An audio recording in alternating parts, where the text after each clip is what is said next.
ka bang sabihin pero wala kang lakas ng loob na sabihin ang personal? I-shout out mo na yan! I-shout out mo na yan! Para sa ex, para sa crush, para sa magulang, para sa boss, para hindi ka na mahirapan, i-shout out mo na yan! Shout out sa umaga! Shout out sa umaga with DJ Baby Toby! 6.7 Energy FM. Same, pero iba. 106.7 Energy FM Panga. Huwag mo sabihing radyo, sabihin mo. Oras sa buong kapuluan. Pangga, check your time. It's now 6:28 on the clock. Good morning, good morning, good morning. Luzon, Visayas at Mindanao, Metro and Mega Manila. Yan, at good morning din naman sa mga pangga natin dyan na naghahanap na naman ng ka-date. Ay, nako. Patay tayo dyan. Kahit saan hinahanap yung kanyang magiging ka-date sa Valentine's Day. To the point na ginagawa ng dating app ang LinkedIn. Grabe. Hindi ko inaasahan yun ha. Grabing plot twist yun. Nagulat ako nung nakita ko ginagawa na ng kabataan ngayon na dating application yung LinkedIn. Oh, yung LinkedIn na kung saan ginagamit para maghanap ng trabaho, no? Trabaho, hindi jowa. Ewan ko nakita ko lang naman sa isang post sa Facebook ng isang trusted na Facebook page. May nag-share kasi. So ayun, nung nakita ko, nagulat ako. Wow, pati LinkedIn. Diyos ko, day. Ano pa ba? Sa Facebook naman, meron namang ngayon Meron na rin dating, may dating emirate na rin naman sa Facebook ngayon. Ba, ang daming dating application dyan na pwede mong i-download, di ba? Oo. Ba't di na lang doon? Ba't sa LinkedIn? Pero ang sabi naman daw niya, gusto niya daw makahanap ng isang may magandang trabaho daw. Oo. Kaya doon naman daw siya naghahanap. Yun naman pala yun. So, kala ko kasi yung LinkedIn para yun sa trabaho lang talaga no? Eh di kung alam ko lang na para din pala sa dating, di gumawa na ako nung dati pa. Di ba? Ayun ako, sana ngayon masaya na ako. Diyos. Anyway, masaya naman ako ngayon. Masaya naman si Baby Toby, masaya naman siya sa buhay-buhay niya. Siyempre, wala lang akong pera pero masaya naman ako. Maniwala kayo sa akin. Kasi nga naman, minsan din naman talaga may isip mo, na kapag ikaw ay meron kang nakakausap na maayos, nakakausap na mga tropa, diba? You're happy. But at the same time, you're sad because you don't have money anymore. You know? Because of your sahod is so, ubos agad. So ayun, you're sad. Petsa de peligro! Brad, wala na tayong pera. Yung mga sumahod, nung 15, kamusta na? Magkano ang natira sa inyo? Pinang-date nyo ba? Pinangbayad sa bills? Pinangbayad sa utang? Saan nyo ginastos ang inyong sahod? Ako, pinambayad ko ng renta ko Renta, bills, Ang dami kasing bayarin talaga ngayon. Kaya naman kung ikaw ay may natitira pa sa sahod mo, di congratulations, O, bumili ka, ibili mo yan ng luho mo. Diba? Bumili ka ng kahit na ano mong gusto mo. Yung makita mo sa isang online na shop, bilin mo na yan. Sa TikTok shop, ay naku, ang daming nabubudol ngayon sa TikTok shop. Isa na dyan po si DJ Sheena. Si DJ Sheena na araw-araw merong shipment, merong delivery. Idami mo na rin si DJ Lindsay. Diba? Si DJ Lindsay at si DJ Sheena, sila po yung maraming parcel talaga dito na dumadating. Idamay nyo na rin po si Kuya Chico. Dahil kung i-rank natin sila, si Kuya Chico po yung number 1, number 2 si Lindsay, tapos number 3 naman si Sheena. Ganun po ang ranking nila. Ganun po ang ranking din ng mga mayayaman sa Energy FM. Tapos ako tsaka si Jimbo, nandun kami sa bottom. Ganun. Kami yung wala eh. Diba? Kami yung lagi pet sa de peligro. Gapang malala, kumbaga. Ganyan talaga buhay, no? Weather lang. Etching. Anyway, good morning din sa mga pangga natin, no? Nakasalukuyang binubudol na naman yung kanilang sarili, no? At sinasabi sa kanilang sarili mismo na deserve ko to. Napagod ako, bibilin ko to. Diyan tayo nadadali, no? Sa kakasabi mo ng deserve ko to, ayan, ang natira sa bank account mo, 0. Wala na. Sige, deserve ko to. Oo, sabihin mo lang yan. At least masaya kayo na lang isipin mo. Wala kang ampere sa bangko, masaya ka naman. Yan ang mentality. Si GK pang ilan siya? Alam niyo po kasi si Papa Jackson at si Gandang Kara, di na po dapat yan nirarank, no? Sa mga mayayaman na listahan, ando na mismo sila. Sila mismo yung definition ng mayaman. Irarank mo Papa Jackson, irarank mo si Gandang Kara. Hindi na kailangan.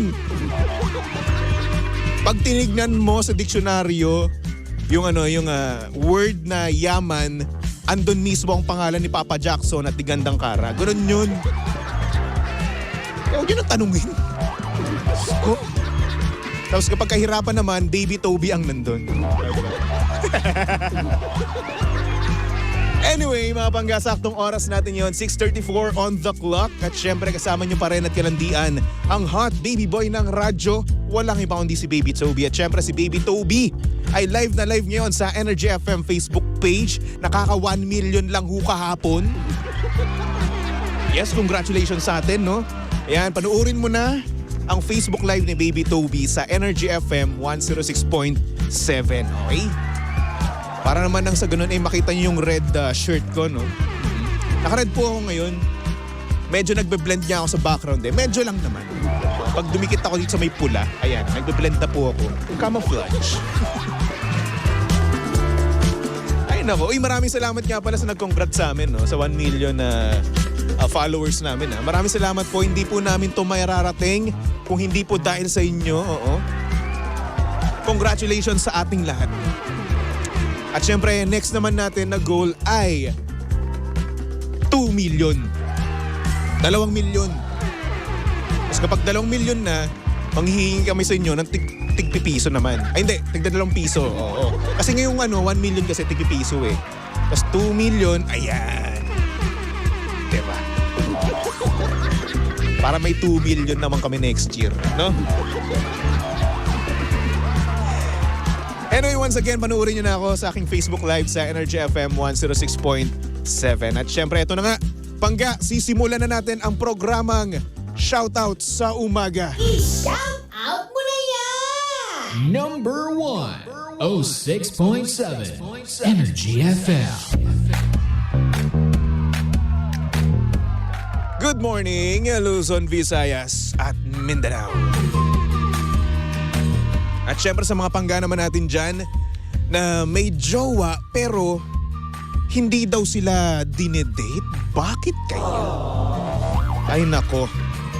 Kaya naman alamin na natin itong message na sinend sa atin na si Yuna. Ayan. Sabi niya dito, good morning Baby Toby. Please call me by the name Yuna. Gusto ko lang sana i-ask if red flag ba yung lalaking kuripot? Hindi man lang niya ako mabigyan ng flowers and hindi rin kami masyadong nagde-date. Sorry to sound so maarte but ayun, valid din naman yung feelings ko, di ba? Ayun lang naman, Baby Toby. Thank you so much and God bless you. So sa tingin nyo mga pangga, no, kayo tatanungin ko, red flag ba talaga yung lalaking kuripot? Ha? Ano sa tingin nyo? Kasi para sa akin, no, hindi naman siya kuripot eh. Diba?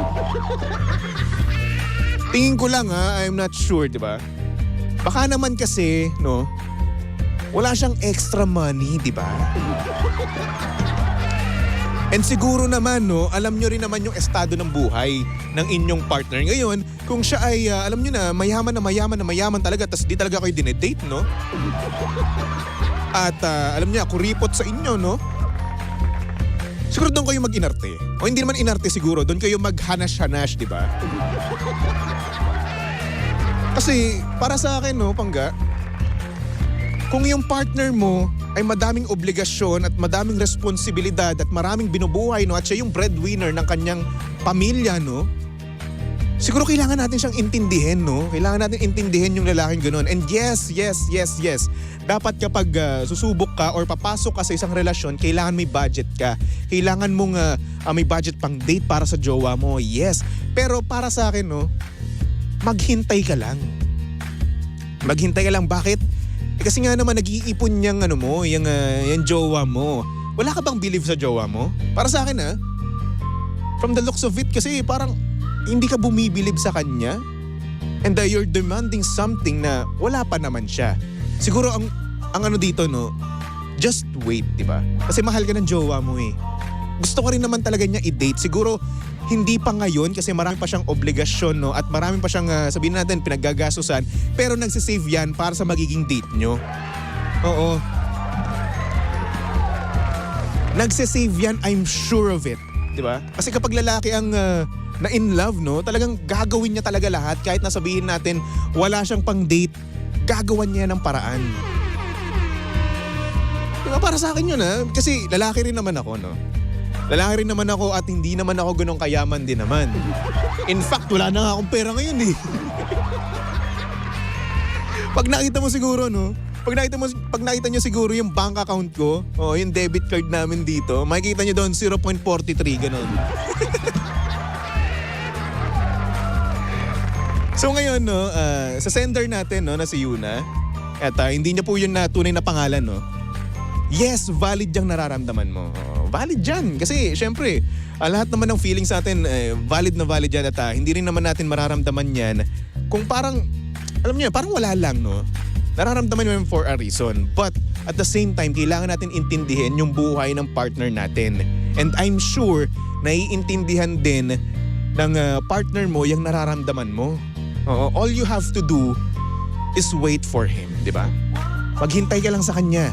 Yes, parang pangit pakinggan, no, na babae yung naghihintay sa lalaki. Pero I'm sure gumagawa na ng ways para mabigyan ka ng mga bulaklak, ng ma-date ka sa mamahaling lugar. Kahit di man sa mamahalin, no, maghintay ka lang, no. Kung mahal mo talaga yung partner mo, kung gusto mo talaga yung partner mo, no, you will wait. And hindi mo iisipin na, ay, hindi naman niya ako nabibigyan. Oo. Well, minsan kasi ang nangyayari kasi, no, para lang ma-reassure yung feelings natin, no, sa partner natin, no. Ang nangyayari kasi, bigyan mo ako ng ganito. Lalong-lalo na kung ganun yung mo, yung love language mo, no. Yung receiving gifts, di ba? I'm not sure kung anong tawag doon. Basta yun. Ngayon, all you have to do, pangga, no, is to wait, di ba? Kasi kami mga lalaki, gumagawa na kami ng paraan at kaming mga lalaki, gusto namin ibigay din sa inyo yung deserve nyong pagmamahal, di ba? Yung deserve nyong date, di ba? So kung ngayon, kung yung partner mo ay mayaman na mayaman, ay nako, siguro red flag yan. Pero kung hindi naman siguro gano'n, no? Yung madaming responsibilidad, no? Siguro okay pa yung intindihin, di ba? Hindi pa siya consider as red flag kasi nag-e-effort naman yung partner mo, no? I'm sure hindi mo lang kita, no, yung effort niya, no, kasi syempre hindi naman niya hindi naman niya ipaparamdam sa iyo yun, na nahihirapan siya sa budget, na tight yung budget niya, di ba? Sa ganun kami mga lalaki, pang pride kami. Di ba? So kung mahal mo yung partner mo, yan jowa mo, no, intindihin mo yung kalagayan niya. Itanong mo, di ba? At I'm sure din naman na pagdating ng panahon, magde-date kayo at syempre, hindi siya magi-stay sa ganyang estado ng buhay niya, di ba? Mahal ka niya eh. Magtiwala ka kapag sinabi niyang mahal ka niya. Magtiwala ka kapag sinabi niyang ibibigay ko sa'yo ang langit. Wow. Pinatay, Diyos! Hindi, what I mean is, He will give you everything. Diba? Hindi lang siguro sa ngayon, pero in the near future, kapag okay na ang lahat, kapag nakaangat-angat na siya, andyan na yan. Ginhawa na ang buhay nyo. Darating din yung time ng partner mo. All you have to do is wait, diba? At kapag naghintay kayo, sobrang worth it niyan. Sobrang worth it every penny, di ba? At syempre para naman sa lalaki, no? Kapag naramdaman ng mga lalaki na nag-i-stay kayo sa amin, dito sa buhay namin ngayon, no? Sobra naming na-appreciate yan. Kasi syempre, di ba, ang dami namang mga lalaki dyan na alam nyo na maganda yung trabaho, may kotse, mayaman, no? Pwede kayong dalhin sa ibang bansa, no? Pero, mas pinili nyo yung lalaking paangat pa lang, di ba? Sa aming mga lalaki, sa aming mga paangat pa lang, no? Sobrang na-appreciate namin yung pag-i-stay nyo. Ibig sabihin talaga nun, mahal na mahal nyo kami, di ba? At syempre sabay nyo or tutulungan nyo sila na umangat din sa buhay kung nakaangat ka na, di ba? Siguro naman talaga mga couple, di ba? Nagtutulungan, hindi nag-iiwanan, no? Di ba? Kaya naman Yuna, no? Good luck at syempre, siguro habaan mo pa talaga yung PC mo, yung pasensya mo sa iyong boyfriend, no? Kung hindi ka niya na-i-date ngayon. And siguro, wag tayong masyadong mag-expect muna, no?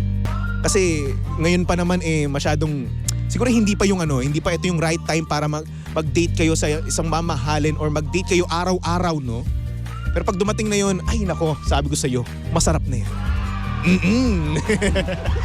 Masarap na ang inyong kainan. Magkakainan kayo sa Hong Kong, sa Singapore, saan pa ba, sa Korea. Kung saan malamig, magkakainan kayo doon ng pagkain, ha? Pagkain po yung sinasabi ko, ha? Huwag kayong maaga pa. Anyway, Yuna, maraming salamat sa pagsend ng iyong mensahe, no? At sana naman naliwanagan ka na hindi masyadong red flag or naiintindihan pa natin yung kalagayan ng partner natin na hindi tayo dinedate, no? Baka naman kasi nga walang budget pa, no, para i-date ka, di ba? At bigyan ka ng flowers. Kaya wag muna natin sabihan or bansagan ng red flag yung partner nating nagsusumikap pa lang, okay? Anyway, yan sa mga pangga natin na gustong mag-send ng kanilang mensahe sa buhay, no, yung mga bagay na hindi nila masabi ng personal. Ayan, send nyo lang yan sa aking Facebook page. Hanapin nyo lang Baby Toby 1067, okay? Sabi dito ni Kayoe Hana. Hana na lang. Ang hirap basahin ang pangalan mo eh. Waiting for the right time and person is much worth it. Tama ka dyan. Ako sa inyo, maghintay lang kayo. Oo. Habaan nyo, pasensya nyo. Huwag yung maiinip kayo, di ba? Sabi naman ni Mami Rosie Lopez, pwede naman mag-date muna sa ilalim ng mangga. Oo nga naman. Alam nyo, dun sa Cavite, no, meron dun tinatawag na Freedom Park. Oo, sa tapat po yan ng Aguinaldo Shrine. Ako, ang daming mga nagde-date na estudyante dun. Oo, may one time nga estudyante pa ako nito, no. Ang nangyari, nasa baby bus ako noon. Sa baby bus kasi yun yung minibus sa Cavite City mismo. Oo. So yun, nandun ako, di ba, nakasakay ako sa baby bus. Meron pa ako nakita doon, naghahalikan eh. Yun nga, pwede yun eh. Date na yun eh. So ayun, madaming paraan, no? Siguro hindi pa kayo nagde-date or hindi ka pa nabibigyan ng flowers. So in the near future, tipid-tipid muna kayo. Sabi nga ni Sense Petes, no? Ayan. Mahal daw bilihin ngayon. Sabi ni Mark Christian, Baby Toby, dito na lang sa atin sa Cavite kasi malamig na. Uy, malamig na ba sa Cavite ngayon? Parang gusto ko umuwi ng Cavite Kasi syempre gusto ko may kayakap kapag malamig. Yan! Cuddle weather. Kaso wala Wala tayong kayakap. Ay nako. Anyway, pangga magbalik tugtugan nga muna tayo for our next song. Ay, saktong-sakto. Here's a song from Mayonnaise. Para sa mga pangga natin diyang desperado na. Desperado na sa kanilang crush. Tayo na lang dalawa. Tayo na lang magsama. Dito lang yan sa number 106.7 Energy FM. Pangga, wag mo sabihing radyo. Sabihin mo.